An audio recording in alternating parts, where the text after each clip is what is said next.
നമ്മുടെ വിവിധ വേദികളിൽ നമ്മൾ പ്രേക്ഷകർക്ക് വാഗ്ദാനം നൽകിയിരുന്നതുപോലെ തന്നെ വിവിധ വേദികളിൽ നമ്മുടെ ഒരു വലിയ വാർത്താ സംഘം തന്നെ തയ്യാറായി നിൽപ്പുണ്ട്. ഇപ്പോൾ പ്രധാന വേദിയായ ആശ്രാമ മൈതാനത്തെ ONV സ്മൃതിക്ക് മുന്നിൽ നിന്നും നിഖിൽ, ഇപ്പോൾ നിരവധി കലാകാരികൾ നിഖിലിനൊപ്പം ഉണ്ട് എന്നാണ് ഞാൻ മനസ്സിലാക്കുന്നത്.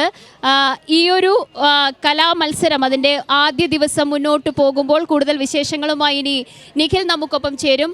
നിഖിൽ, എങ്ങനെയാണ് ഈ ഒരു വൈകുന്നേരത്തോടു കൂടി, ആദ്യ ദിവസത്തെ മത്സരങ്ങൾ ഈ ഒരു വൈകുന്നേരത്തോടു കൂടി അടുക്കുമ്പോൾ കൂടുതൽ ജനപ്രിയ ഇനങ്ങൾ വേദിയിലേക്ക് എത്തുമ്പോൾ വലിയൊരു ഒഴുക്ക്, കലാ ആസ്വാദകരുടെ അടക്കം വലിയൊരു ഒഴുക്ക് നമുക്ക് ഈ പ്രധാന വേദിയിലേക്ക് കാണാനാകുന്നുണ്ട്. എങ്ങനെയാണ് കാര്യങ്ങൾ പുരോഗമിക്കുന്നത്?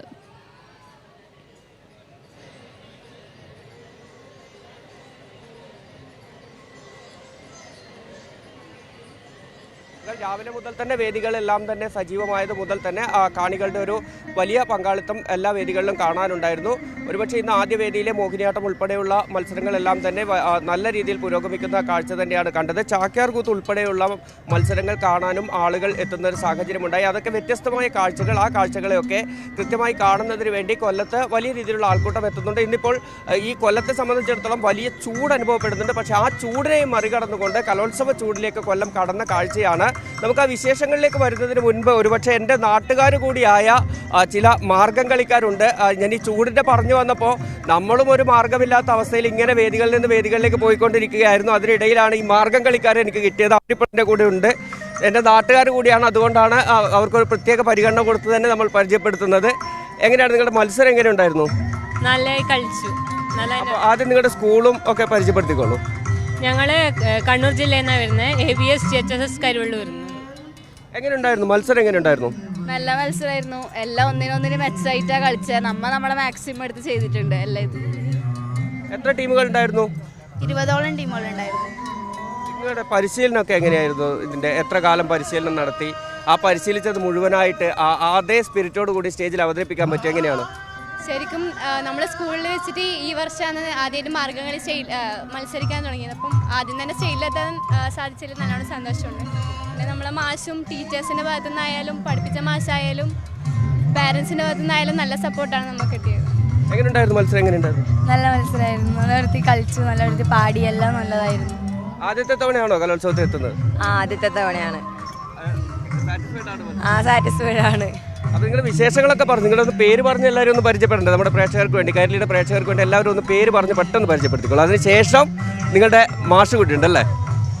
നിവേദ്യ, അക്ഷയ, ഹിത, ഹേമരാജ്, നന്ദ, ദേവനന്ദ, അഭിരാമി, ഇഷിത, കാവ്യ. ഇവർ കണ്ണൂർക്കാരാണെങ്കിലും ഇവരെ ഈ മാർഗം കളി പഠിപ്പിച്ചത് ഒരു ആലപ്പുഴക്കാരനാണ്.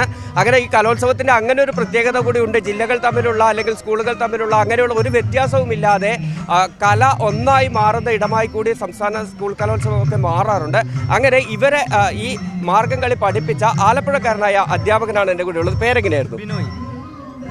എങ്ങനെയാണ് ഈ കണ്ണൂരുള്ള കുട്ടികളെ പഠിപ്പിക്കുന്നതിലേക്ക് എത്തുന്നത്? എങ്ങനെയായിരുന്നു?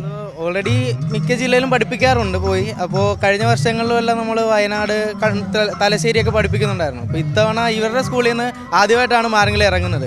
ഈ കുട്ടികളെ സംബന്ധിച്ചോളം സബ് ജില്ലയിൽ അവരെ സെക്കൻഡാക്കി കളഞ്ഞായിരുന്നു. അപ്പോൾ നമുക്ക് ഭയങ്കരമായിട്ടൊരു വിഷമമായി. നമ്മളത് കോർട്ട് അപ്പീൽ വാങ്ങി ജില്ല വന്നു, ജില്ലയിൽ ഫസ്റ്റ് കവർ ചെയ്തു. അത്രയും ഒരു ടീമുമായിട്ട് കോമ്പറ്റീഷൻ ചെയ്താണ് വന്നിരിക്കുന്നത്. ഇവിടെ അവർക്ക് വന്ന് കളിക്കാൻ പറ്റിയതിൽ തന്നെ നമുക്ക് ഭയങ്കര ഹാപ്പിയാണ്. കാര്യം അത്രയും ഒരു കോമ്പറ്റീഷൻ നടത്തി അവർ വന്നു. പിന്നെ ഈ ഡ്രസ്സാണേലും നമുക്കിപ്പോൾ എല്ലാവരും കണ്ടുവരുന്നത് ഒരു റെഡാണ് കണ്ടുവരുന്നത് മാർഗംകളി എന്ന് പറയുമ്പോൾ. പക്ഷേ ഇതിൻ്റെ ബുക്കിൽ ഓൾറെഡി ബ്ലാക്ക് ഒഴിച്ച് ഏത് കളറും കൊടുക്കാമെന്ന് എഴുതിയിട്ടുണ്ട്. അപ്പോൾ ആ ഒരു ഇതിൽ വന്നപ്പോൾ നമ്മൾ ബ്ലൂവിലേക്ക് വന്നതാണ്. അപ്പോൾ അതും ഒരു വെറൈറ്റി ആയിട്ട് നമുക്ക് ചെയ്യാമെന്ന് ഓർത്ത് നിൽക്കുന്നു. ഒരു മാറ്റം കൂടി കൊണ്ടുവരാനുള്ള ശ്രമം നടത്തിയിട്ടുണ്ട്. എത്ര ടീമുകൾ ഇത്തവണ ഈ സ്കൂൾ കലോത്സവത്തിലേക്ക് വരുന്നുണ്ട്? നമ്മുടെ മൊത്തം ഒരു 4 ടീമോളം ഉണ്ട്. എങ്ങനെയുണ്ടായിരുന്നു ശിഷ്യരുടെ ആ ഒരു പ്രകടനം? എങ്ങനെയുണ്ടായിരുന്നു? കളിച്ചു, വളരെ നന്നായിട്ട് തന്നെ കളിച്ചു. അതെ. അപ്പോൾ ഏതായാലും ഇനിയിപ്പോൾ റിസൾട്ട് വരുമ്പോൾ നമുക്ക് കണ്ണൂരേക്ക് തിരിച്ചുകൊണ്ട് തന്നെ പോകാൻ പറ്റട്ടെ അല്ലേ? All the best.